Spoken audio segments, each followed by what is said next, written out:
नमस्ते प्यारे बच्चों। तो हम पढ़ रहे थे कक्षा 9वीं की हिंदी का ब्रिज कोर्स। ठीक है, तो ये हिंदी का जो ब्रिज कोर्स है इसमें कुछ पाठ दिए गए थे जिनके हम प्रश्न उत्तर समझ रहे थे। तो देखिए आग देखते हैं आज अगले पाठों को। तो ये दिया गया है पंडित जसराज। पंडित जसराज के बारे में ये कहानी दी गई है, इसको हम देखेंगे। तो यहाँ देखिए, इसको अच्छे से समझिए। इसमें है कि मेवाती घराने के शास्त्रीय गायक पंडित जसराज का जन्म 28 जनवरी 1930 को हरियाणा के हिसार में हुआ था। अपने संगीत की शुरुआती की शिक्षा अपने पिता पंडित मोतीराम जी से ली थी। इन्होंने अपने गायक के जरिए अध्यात्म से जुड़ने की कला की वजह से पंडित जसराज को रसराज भी कहा जाता था। आपको 1975 में पद्मश्री और 1990 में पद्म भूषण और 2000 में पद्म विभूषण से नवाजा गया। देखिए, इनको इतने पद्म भूषण मिले हैं।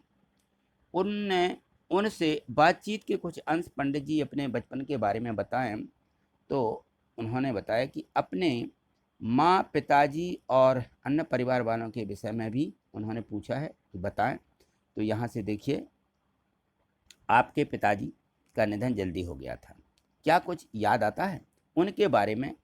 जय हो मेरे पिताजी का नाम पंडित मोतीराम जी, ये बोले वो, और माताजी का नाम कृष्णाबाई था। आपने बिल्कुल सही कहा। उन्होंने कहा आपने बिल्कुल सही बताया है। ठीक, आगे देखिए। जब मैं 4 साल का था ही तब मेरे पिताजी का निधन हो गया। उस पर छोटी सी उम्र में ही मैं उनसे गाना सीखना शुरू कर चुका था और फिर वह शिक्षा जारी रही। तो इन्होंने छोटी सी उम्र से गाना शुरू कर दिया था। फिर पंडित जी, हमसे हर इंसान ने बचपन में शैतानियाँ जरूर की होगी। उन्होंने कहा पंडित जी, हमसे और हर इंसान जो रहता है सब ने बचपन में क्या होती हैं, शैतानियाँ बच्चे करते ही हैं। आपकी कौन सी शैतानी है जो ताउम्र याद रहेगी? तो देखिए, कोई ना कोई ऐसी शैतानी हो जाती है जो कि पूरी ज़िंदगी भर याद रहती है कि मैंने ऐसा ऐसा किया इसलिए वहाँ से ऐसा हो गया। ठीक है ना? बात आप सही कह रहे हैं, शैतानी तो ज़्यादातर लोग करते हैं, लेकिन मुझे शैतानी करने का तो समय ही नहीं मिला, इन्होंने बताया जसराज जी ने। जब शैतानी करने की उम्र हुई तब तक पिताजी हमें छोड़कर जा चुके थे। ऐसे में लगा कि मुझे घर के लिए कुछ करना है। 7 वर्ष की उम्र में तो मैंने अपने मझले भाई के साथ स्टेज पर तबला बजाना शुरू कर दिया था। अब देखिए, 7 वर्ष की उम्र बहुत छोटी उम्र होती है। जब हम कक्षा दूसरी या तीसरी में पढ़ रहे होते हैं, उस समय की उम्र से इन्होंने तबला बजाना शुरू कर दिया था। देखिए आगे।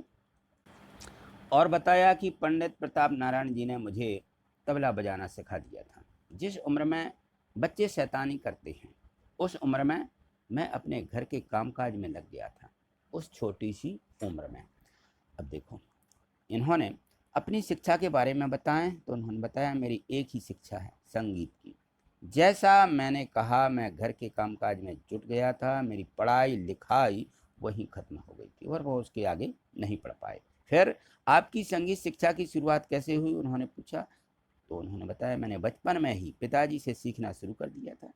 जब वह नहीं रहे तब भी मैंने अपनी साधना जारी रखी। बाद में जब मैं करीब 15 वर्ष का था तब मेरी संगीत की शिक्षा मेरे बड़े भाई पंडित मनीराम जी के साथ हुई। इनके बड़े भाई थे, वह भी संगीत के ही एक कहना चाहिए पूरा जो घर था, संगीत सीख मतलब सब जानते थे, गाते थे, सब संगीत तज्ञ थे कहना चाहिए।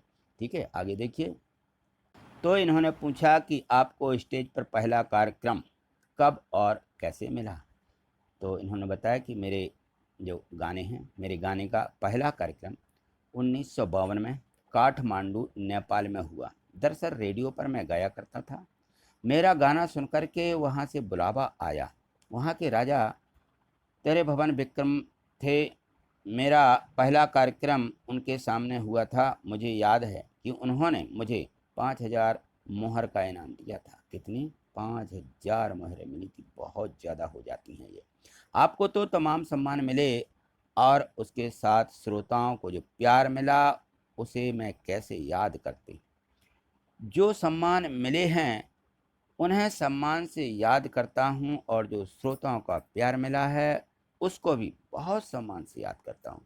भगवान को लाख लाख शुक्राना भेजता हूँ। तो इन्होंने इस प्रकार से अपना जीवन बताया कि मैंने किस प्रकार से अपने जीवन की शुरुआत की और आज कहाँ से कहाँ तक पहुँच गया। ठीक है ना। तो ये इसी प्रकार से हमें भी अभी से कोई ना कोई ऐसे काम करना चाहिए। पढ़ाई तो हमें बंद नहीं करना है, पढ़ाई एक मुख्य जरिया होता है, इसलिए पढ़ना भी बहुत ही ज़रूरी है। इससे भी बहुत आगे बढ़ा जा सकता है और इसके साथ साथ जो भी कार्य होते हैं उनको भी करते रखेंगे। देखिए अब इसके आगे प्रश्न दिए गए हैं, देखते हैं इनको। तो यहाँ देखिए कारपत्रक एक दिया गया है। तो सबसे पहले यही लिखा है कि श्रुत लेख यानी शिक्षक द्वारा बोले गए शब्दों को लिखिए। तो जिस पाठ में जो भी हम पाठ पढ़ रहे हैं उस पाठ में कुछ ऐसे शब्द रहते हैं, कठिन शब्द रहते हैं, तो उन सभी शब्दों को हम अभी तक सीख भी चुके हैं। तो देखिए इस पाठ में जो ऐसे शब्द आए हैं जैसे कामकाज, शैतानी, इंसान, साधना, आर्थिक, संघर्ष, किस्सा, स्टेज, मोहरा, असल, श्रोता, सम्मान, इन शब्दों को जो है हमें एक दो बार अच्छे से दोहरा लेना। ठीक है, चलिए आगे देखिए। यहाँ देखिए कारपत्रक 2 इसमें है कि निम्नलिखित वाक्यों में रेखांकित शब्दों का उपयुक्त पर्यायवाची शब्द विकल्पों में से चुन करके लिखिए। यहाँ विकल्प दिए गए हैं, चार चार विकल्प हैं और एक जो गहरा है रेखांकित कहना चाहिए, नीचे लाइन भी खींची है और गहरे अक्षर में लिखा हुआ है, उसका हमें क्या पर्यायवाची शब्द इन दिए गए जो विकल्प हैं इनमें से ढूंढना है, खोजना है। ठीक है, कौन सा होगा। तो देखिए अचानक चारों ओर आग प्रज्वलित हो गई। आग, तो आग के नीचे देखिए अंडरलाइन है। आग का पर्यायवाची क्या होता है, अग्नि।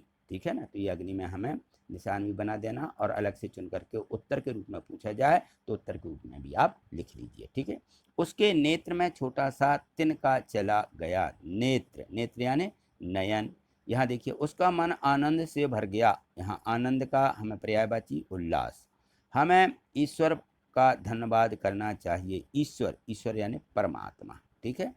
वह नदी के किनारे घूम रहा था। नदी को क्या बोलते हैं, तीर। तीर यानी नदी होती है। ठीक है ना। और यहाँ देखिए क्या कुछ याद आता है उनके बारे में। याद, याद का पर्यायवाची स्मृति। छोटे उम्र में वह बहुत शैतानी करता था। छोटी माने, छोटी क्या होती है, उम्र। उम्र में क्या होती है, उम्र का मतलब है आयु। ठीक है ना। और आज भी उन्हें सम्मान से याद किया जाता है। अब सम्मान का पर्यायवाची होता है आदर। आदर यानी सम्मान। ठीक है। ये चलिए आगे देखिए। तो यहाँ देखिए जो कारपत्रक 3 दिया गया है इसमें है समान अर्थ प्रकट करने वाले शब्द युग्मों का अपने सरल शब्दों में प्रयोग करते हुए लिखिए। जैसे इन्होंने ये यहाँ पर अस्त्र शस्त्र, अस्त्र का मतलब होता है हथियार जो फेंक कर चलाया जाता है, भाला फेंक कर चलाया जाता है। शस्त्र, हथियार जो हाथ में लेकर चलाया जाता है, जैसे हाथ में लेकर के क्या चलाते हैं, तलवार। ठीक ऐसे ही है अगम, दुर्गम, जहाँ पहुँचा नहीं जा सकता वह क्या कहलाता है, अगम, उसको अगम बोलते हैं। दुर्गम, जहाँ पहुँचना कठिन है वह जैसे पहाड़ दुर्गम है, ठीक, उसको बोलते हैं दुर्गम। ईर्ष्या, ईर्ष्या यानी जलन की भावना होती है, ईर्ष्या, वह मुझसे ईर्ष्या रखता है, ऐसा, यह हमारा वाक्य भी हो जाएगा। द्वेष, विरोध की भावना, द्वेष यानी विरोध, विरोध है इसका मतलब। ठीक है ना। उसका मुझसे द्वेष है। कार्य, काम जो हम करते हैं वो क्या कहलाता है, कार्य। काम यानी कार्य या कार्य यानी काम। कर्तव्य, वह काम जो नैतिकता के आधार पर किया जाता है, कर्तव्य कहलाता है, नैतिकता। आज्ञा यानी उपदेश देना। अनुमति, काम की आज्ञा लेना देना ये अनुमति है। अभिमान यानी ये गर्व की भावना होती है। अहंकार, इसको घमंड बोलते हैं ना, घमंड। ठीक है ना। तो किसी बात पर घमंड आ जाना, इस प्रकार से भी आगे हम लिख सकते हैं। नमस्ते, अपने से बड़ों को नमन किया जाता है, इसको बोलते हैं नमस्ते यानी नमन करना। ठीक, आगे देखिए। यहाँ देखिए कारपत्रक 4 दिया गया है। पाठ में आए हुए शब्दों के अर्थ लिखकर वाक्यों में प्रयोग करो। यहाँ पे हमें इनके अर्थ लिखना है, फिर उसका वाक्य बनाना है। जैसे यहाँ पे दिया गया है शब्द और ये लिखा है अर्थ, शब्द अर्थ, यहाँ यह वाक्य बनाना है। शुरुआती, शुरुआती का मतलब है, उसका अर्थ है प्रारंभिक, उसको बोलते हैं शुरुआत, जो प्रारंभिक पहले किया जाए, शुरुआती। ठीक है ना। तो मैंने यहाँ देखिए वाक्य, मैंने विद्यालय की शुरुआती शिक्षा भाई से ली। मैंने जो प्रारंभ शिक्षा की थी उसको यानी जो शुरुआत की थी तो उसी को बोलते हैं। ठीक है ना। रसराज, रसों का राजा, जैसे यहाँ पे मैंने लिख दिया कि श्रृंगार रसों का राजा कहा जाता है। जो श्रृंगार रस है वो रसों का राजा है। निधन, या निधन यानी मृत्यु होना। आज विद्यालय में एक विद्यार्थी का निधन हो गया। शैतानी, शैतानी यानी जो मस्ती करते हैं बच्चे, मस्ती। पिकनिक जाते समय खूब मस्ती की, ये वाक्य।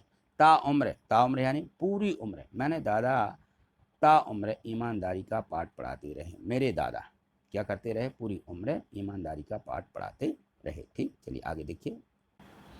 और दिया गया है काम काज, काम काज यानी काम। शीला दिन भर काम काज में लगी रहती है। ठीक, ये काम काज उसका वाक्य आना चाहिए, यानी वो शब्द आना चाहिए। साधना, साधना यानी तपस्या। पंडित जसराज संगीत की साधना करते थे। मोहर, मोहर यानी मुद्रा। ठीक है ना, मोहर लगा दी यानी ना तो मुद्रा। पंडित जसराज को इनाम में 5 मोहर मिली। ये मोहर वो वाली मोहर है जिसको पैसा, मुद्रा बोला जाता है। ठीक है, सील वाली मोहर नहीं है, इस मोहर का मतलब है मुद्रा। ठीक है, जो मुद्रा रहती है, समाम छुटुकी लगा लीजिए, गलत लिखा, मुद्रा। पंडित जसराज को इनाम में 5 मोहर मिली। श्रोता, सुनने वाले, सभी श्रोता ध्यान से सुन रहे हैं। शुक्राना, शुक्राना यानी धन्यवाद। ईश्वर का बहुत बहुत शुक्राना यानी बहुत बहुत धन्यवाद। ठीक, इस प्रकार से हमें इनको वाक्यों में भी प्रयोग करना है। ठीक, चलिए आगे देखिए। कार्यपत्रक 5 जो दिया गया है इसमें है कि अपनी रुचि के बारे में विस्तार से लिखिए। जो आपकी रुचि हो, जैसे मैंने थोड़ी सी यहाँ पर लिख दिया है। तो जैसे मैंने लिखा कि मुझे खेलना बहुत पसंद है, मैं दिन भर खेलता रहता हूँ। खेलने में मैं कभी नहीं थकता। मैं क्रिकेट खेलना पसंद करता हूँ। मैं क्रिकेट खेल को टीवी पर देखता रहता हूँ। यदि कोई क्रिकेटर चौका या छक्का लगाता है तो मुझे बहुत आनंद आता है और मैं बहुत उत्साहित होता हूँ, और फिर मैं खेलने जाता हूँ और मैं चौके छक्के लगाने की भी कोशिश करता हूँ और मैं यह कोशिश करता हूँ कि मैं कभी आउट ना हूँ। मैं बहुत अच्छा खिलाड़ी बनना चाहता हूँ। मैं क्रिकेट का खिलाड़ी बनकर ही रहूँगा। ठीक, इस प्रकार से अपना जो रुचि थी, अपनी रुचि के बारे में लिखना है। किसी को पढ़ने का शौक़ है, किसी को बागवानी का शौक़ है, किसी को और भी कोई धंधे पानी रहते हैं उनका शौक़ है, तो वो भी यहाँ पे विवरण में लिख सकते हैं। ठीक है, चलिए आगे देखिए। देखिए यहाँ पे जो कार्यपत्रक 6 दिया गया है इसमें लिखा है कि अपने प्रिय शिक्षक के बारे में लिखिए। यानी आपको जिन टीचरों ने पढ़ाया है उनमें आपको जो अच्छे शिक्षक लगे हैं उनके बारे में आप यहाँ पे विवरण लिख सकते हैं, क्योंकि जिन्होंने पढ़ाया है वो आपको अच्छे लग रहे थे, क्यों अच्छे लग रहे थे, क्या कारण था, वो सारी चीज़ें आपको यहाँ पे लिख देना है। जैसे मैंने लिख दिया यहाँ पे, देखिए, मुझे गणित पढ़ाने वाले शिक्षक बहुत प्रिय हैं, क्योंकि वह जैसे कक्षा में आते हैं तो सबसे पहले हम लोगों को कहानी सुनाते हैं, बहुत से वैज्ञानिकों की कहानियाँ सुनाते हैं, वैज्ञानिकों के बारे में बताते हैं और फिर उसके बाद पढ़ाना शुरू करते हैं और बहुत अच्छे से समझाते हैं, कभी डांटते नहीं हैं। जो भी पूछते हैं वह हमको बताते रहते हैं और समझाते रहते हैं। इस प्रकार से समझाते हैं कि हमको प्रश्न अच्छे से समझ में आ जाते हैं, इसलिए हमें क्या है वो बहुत प्रिय लग रहे थे। ठीक, तो इस प्रकार से हमें उनके बारे में जो भी आपको और भी शिक्षक होंगे जो अच्छे लग रहे थे, जिस विषय के थे, उनको भी आप लिख सकते हो। ठीक है, तो आज इतना ही। आगे जो और भी इसके पाठ दिए गए हैं उनको हम अगली वीडियो के माध्यम से देखेंगे। आगे देखने के लिए आप इस चैनल को सब्सक्राइब करके रखें और वीडियो को लाइक कर दें। देखिए, सब्सक्राइब नहीं किया होता है तो इस प्रकार से यहाँ देखिए ये रेड रेड सा दिखने लगता है, ये सब्सक्राइब लिखा हुआ है, रेड रहता है, और यदि सब्सक्राइब कर लेते हैं इसका कलर बदल जाता है और ये रहता है लाइक का चिन्ह, तो इसको भी हम क्लिक कर देते हैं तो ये भी अभी वाइट है वो बदल जाता है। तो देखिए मैं लाइक करके दिखा रहा हूँ, तो ये मैंने लाइक कर दिया, देखिए इसका चिन्ह इस प्रकार से बदल गया है।